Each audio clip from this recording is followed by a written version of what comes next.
Alright guys, Big D, Derek Lambert, welcome back. We're going to talk to a doctor, Dr. Faried Banimahd. I've been interviewing him a lot lately. I've got some content. I still have stuff to release that he's put out with me. Make sure you go subscribe to his channel, like his stuff, get involved. If you have questions, he's actively involved in responding.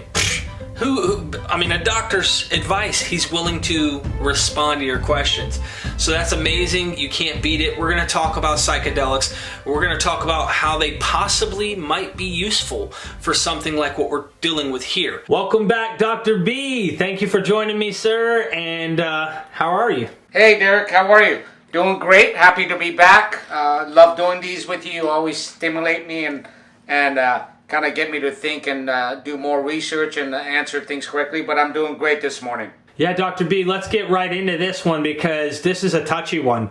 I know a lot of people who are against psychedelics. I know a lot of people who are for psychedelics. There's, and when I say psychedelics, something psychoactive pertaining to hallucinogenics from Ibogaine, which is a known one they say is a cure for addiction, and they literally say a cure for addiction, which I don't know if that's overstatement. Kentucky Ayahuasca is a TV show, and I know you're not aware of that one, but the ayahuasca is a ritual to help people who are going through traumatic experiences. They've been doing psychological therapy or psychoactive therapy in Canada. Some of these doctors have been doing it in Canada. So I just say that for our audience to be aware of where I'm going with this question. And my question is, what is it, and what is this a possible future endeavor on trying to help fix the problem of addiction? Is it something that might be good? Do you have an opinion on it? Maybe some thoughts? Real quick, in Canada, are they doing ayahuasca or are they doing the other one, Ibogaine? Are they doing, which one are they doing in Canada? Do you know? I can't recall. I think that they were doing ayahuasca, even though I have heard people say that they do touch on the Ibogaine up there, but for sure there are treatment centers down in Mexico that are doing Ibogaine, and they are claiming a cure. It's a cure for addiction that supposedly connects the neurological pathways and how they're connecting these receptors to, they're rewiring the brain supposedly with this Ibogaine. What are your thoughts on this? Yeah, I'll give you what my thoughts are and you know what my opinion is, and just kind of what my perspective is. It's been a few months I kind of looked at this. In general, let's take Ibogaine. You know, as far as what they're claiming, you know, everybody's claiming everything, and that has to be very, we have to approach that very cautiously. In general, from the kind of research I've done and the reading I've done, I believe there's potentially, please, my words are very particular here, potentially great resource for discovery and treatment there. I truly believe that. That's my opinion from the things that I've seen. Now,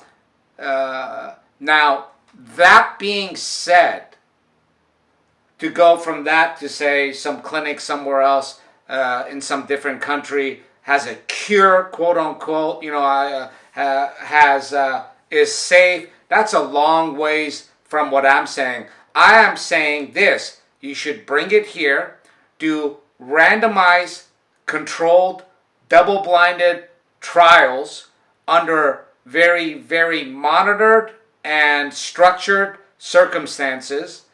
The stuff that you're giving people should be very, very, very closely valued and cut up, and we make sure they're getting safe stuff. And let's get some measurement and outcome data yesterday and see if there's any value to this stuff. My personal opinion is that there probably is, but now we're going to the world that we live in again. You know, some guy heard this, and then they're going to go down there and they're going to pay a bunch of money under haphazard circumstances, and it's all anecdotal evidence.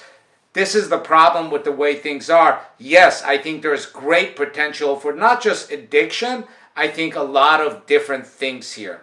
Yeah, absolutely. And I am on board with you on that because I know from my own experience, and I speak from experience when I say things because I can only tell you what I did and what worked for me. And I recall when I've taken psychedelics in the past, even though I took them under circumstances of let me just have fun with the guys and have this experience, it really made me evaluate things in a way that I could never look at them with the naked eye, being completely without some type of substance. And when I would take it, I would internalize my eye. I would see things about how I wasn't the father I could be, that I can improve as a father, I can improve as a husband. I saw things, I guess another way of putting it, if you're a religious person, is I truly saw my sins.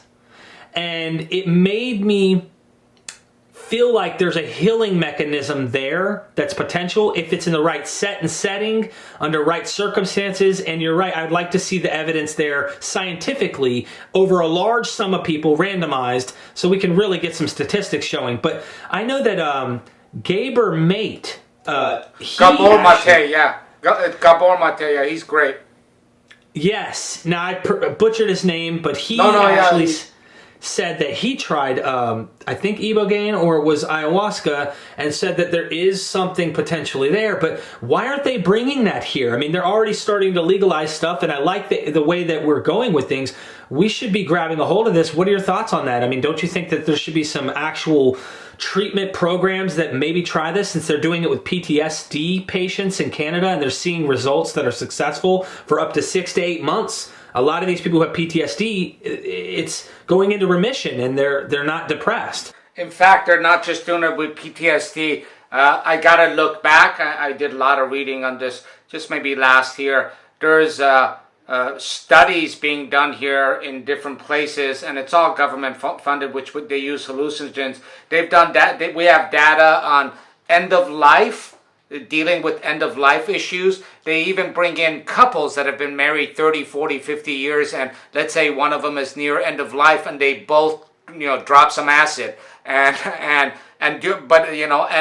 but keep in mind, everything I'm saying is under very controlled settings and controlled mechanisms. They're doing it for PTSD. They're doing it for resistant depression, and the data seems to be amazing.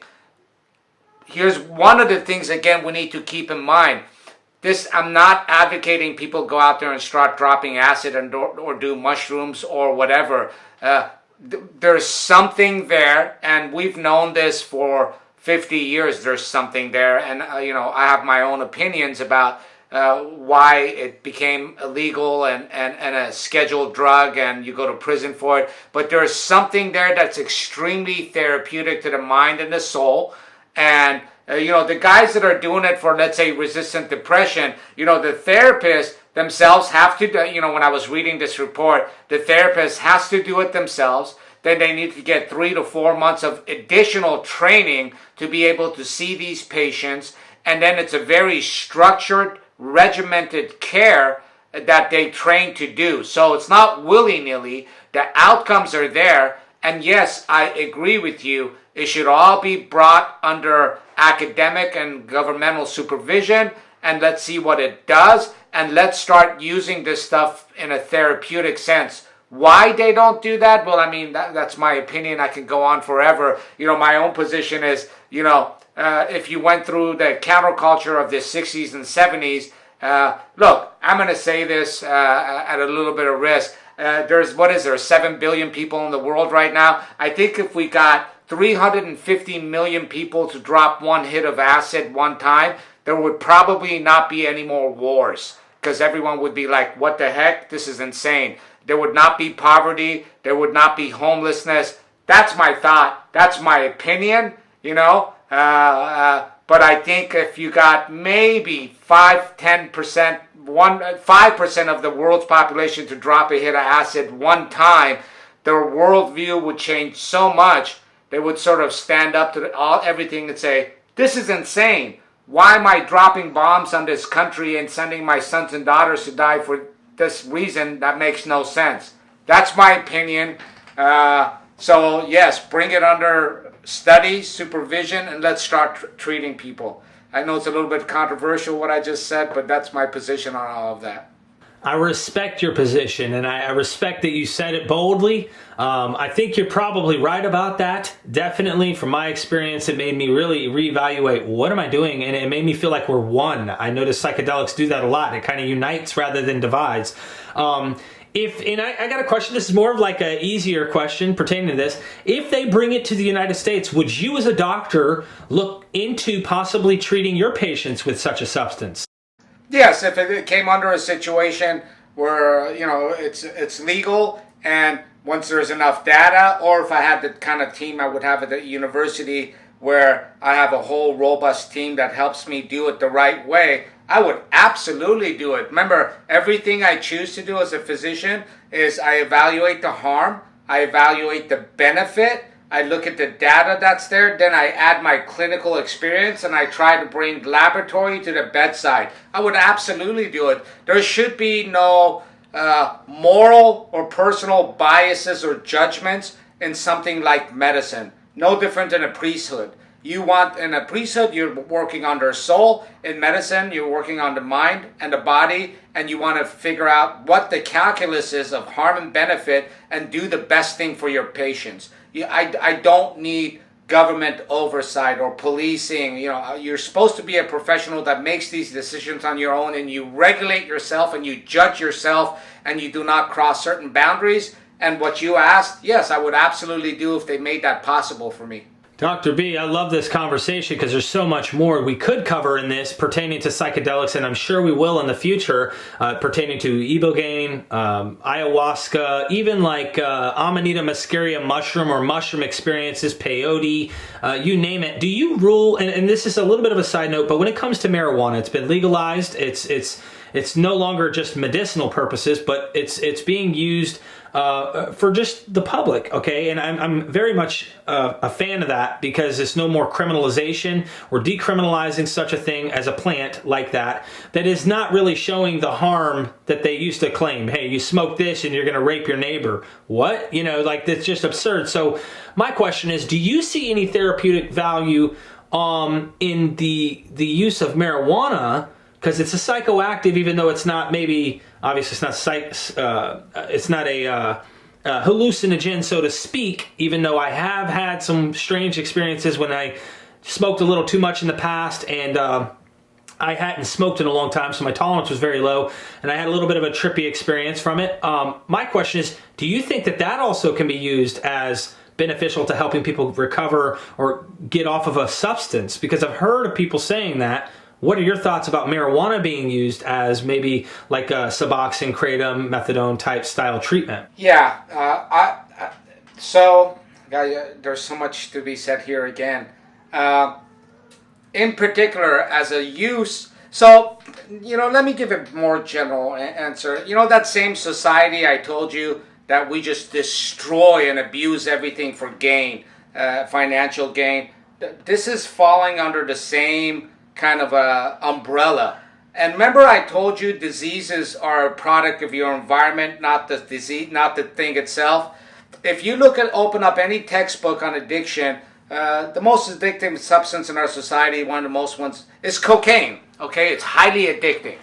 Now, I read that, I'm like, okay. Now, if you go to the indigenous folks that have been using cocaine or GAT in their environments, they've been doing it for thousands of years, and they're not suffering from addiction. The society and environment that they use that substance in creates a situation for them where they're not hypermanic in their approach to this substance that creates the addiction. And so cocaine in this society is one of the most addictive substances you can put your hands on, and in an indigenous society that grows the coca leaf, they've been chewing on that stuff for 1,000 years and they're okay. In that same way, we're commercializing marijuana in a society that's pathologically sick. And I'm seeing more and more and more problems with it. And I'm a guy who was an advocate for years. I mean, I lived in Berkeley most of my life. For years of, hey, who cares, guys smoking pot. And now that I'm seeing it in the substance abuse community, I'm actually seeing for the first time in my life, I almost feel weird saying this, more and more and more problems with guys that are trying to use it in that way that already have a substance abuse issue. Why? Again, you know, you tell them it's legal, why not? Well, so is a fifth of whiskey. but you can't drink whiskey in my sober living home. So why do you think you can do marijuana just because it's legal? 2, the stuff is more potent than ever, and it has a lot of different formulations that we just don't have experience with. So when you come to the substance abuse community, my personal experience the last couple of years has been, it's not working for the hardcore addicts that I've been dealing with. 2, there seems to be some therapeutic benefits, and they're starting to approve it for things like spasticity for multiple sclerosis and so on.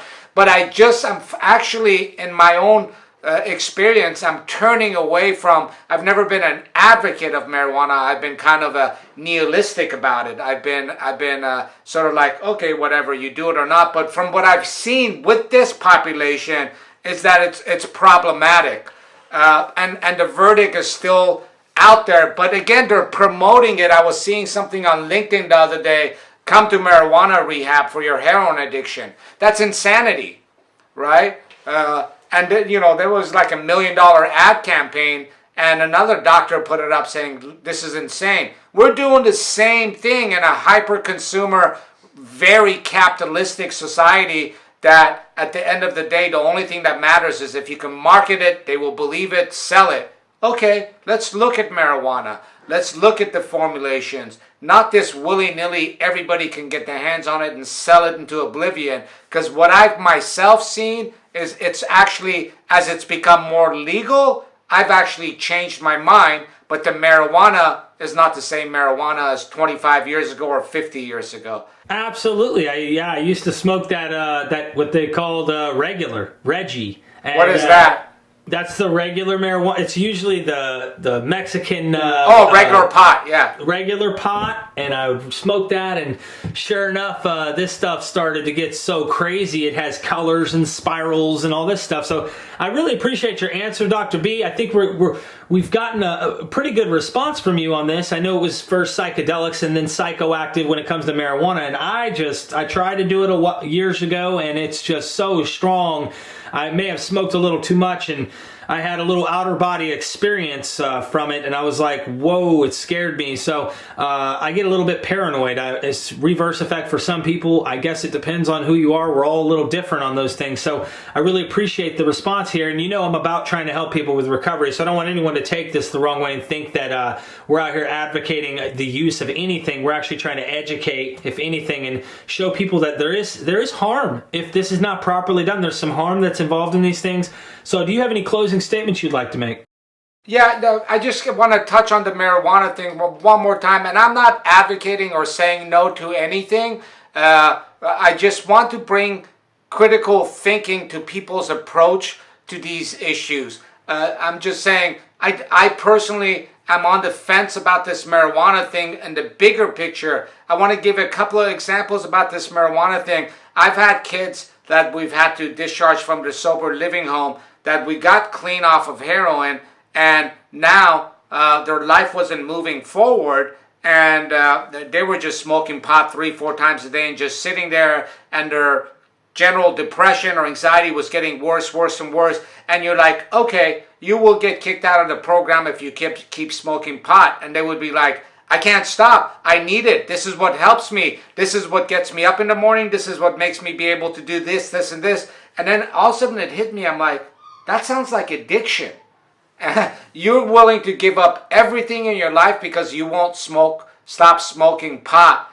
And that sort of led me into this thing about marijuana. And I just heard a UCSF researchers give me some data about the kind of treatment they're doing with people with withdrawals with marijuana. It's pretty serious. And I was blown away, and the research was real. It wasn't bullshit like I see a lot of these previous marijuana guys that were against stop all drugs. I'm like, no, this one is real, because before I would say, okay, that's me stopping drinking my coffee. You're telling me that's a problem? Now I'm seeing real big problems. So I just wanted to finish with that about marijuana, and no closing statements. I just want to say, everybody, please take what I say.